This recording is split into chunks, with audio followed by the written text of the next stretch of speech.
Rampura বনশ্রীর B ব্লকের 15 নম্বর বাড়ি।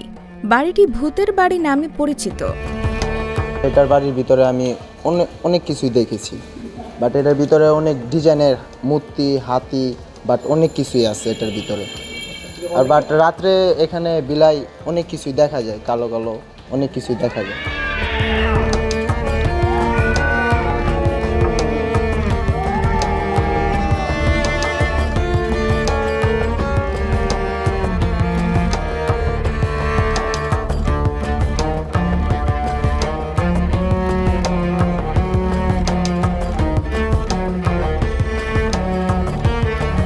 বাড়ির মালিক যুক্তরাষ্ট্র প্রবাসী এক ব্যক্তি, যিনি বর্তমানে দেশে এই বাড়িটিতেই অবস্থান করছেন। জটিল নকশা সংবলিত নির্মাণাধীন বাড়িটি ঘিরে স্থানীয় ব্যক্তিদের আগ্রহের কমতি নেই। মনে করেন খাবারের টেবিল যে আছে, এই খাবারের টেবিলটাও পর্যন্ত পাখি দিয়ে বানানো, পাখির ডিজাইনে। পরে খাট আছে, খাটটা বাঘের ডিজাইনের মতন বানানো, ভিতরে অনেক সুন্দর যে ডিজাইন।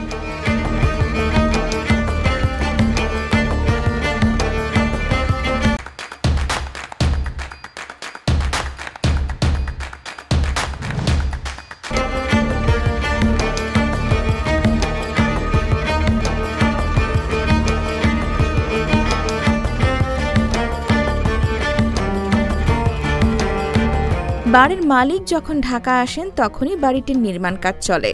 তিনি না থাকলে কাজ প্রায় বন্ধ থাকে।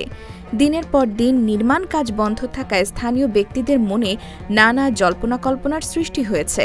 তবে বাড়ির মালিক স্পষ্ট জানিয়েছেন, এটাকে ভূতের বাড়ি বলে গুজব ছড়াচ্ছেন অনেকেই। বাস্তবে যেটার কোনো ভিত্তি নেই। বাড়ির মালিক এটাও জানিয়েছেন, দ্রুতই শেষ করা হবে পূর্ণাঙ্গ বাড়ির কাজ। তখন বাড়ির ভেতরের অংশটি উন্মুক্ত করা হবে দর্শনার্থীদের জন্য। টিকিট কেটে প্রবেশ করতে পারবেন সবাই। এই বিল্ডিং এর ডিজাইন দেখে অনেকে মনে করে এটা ভূতের বাড়ি।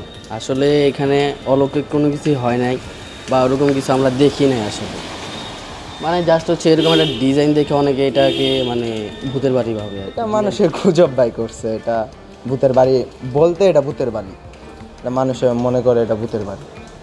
সবাই এই বাড়িটিকে ভূতের বাড়ি বলেই চেনেন। স্থানীয় এবং রিকশা চালকেরাও এক নামে চেনেন। প্রকৃতি থেকে অনুপ্রাণিত হয়েই বাড়ির নকশা করা হয়েছে বলে দাবি বাড়ির মালিকের। ভিন্ন ধরনের নকশা দেখেই মানুষ এটিকে ভূতের বাড়ি নাম দিয়েছেন। অনেকেই দূর দূরান্ত থেকে বাড়িটি দেখতে আসেন।